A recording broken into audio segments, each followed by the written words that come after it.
বাবা, এই জগতে আমার থেকে সুন্দরী আর কেউ নেই। রূপা, তাই তো তোর জন্য একটা সুন্দর রাজকুমার খুঁজছি। প্রণাম রাজামশাই। এই, কে তুই?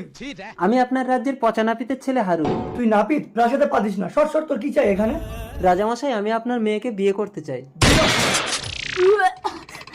বাবা, ওকে গর্দান দাও। ইস, কি জঘন্য দেখতে ওই নাবিত্রাকে। রাজামশাই, আমার রূপ না থাকলেও গুণ আছে। কি গুণ আছে তোর? তুই বলতে পারবি আমার মৃত্যু কবে? মহারাজ, আজই আপনার মৃত্যু হবে। তাই? তা কিভাবে মরবো আমি? আজ রাতে আপনার বিশ্বস্ত মন্ত্রী তরোয়াল দিয়ে আপনার গলা কাটবে। ঠিক আছে, আজ রাতে তোকে বেঁধে রাখবো। যদি তোর কথা মিথ্যা হয়, তোর গর্দান নেব। ঠিক আছে, আর যদি সত্যি হয় তাহলে কিন্তু আমি রাজকুমারীকে বিয়ে করব। অবিকল মানুষের মতো হয়েছে, এবার চলে আয় রূপা।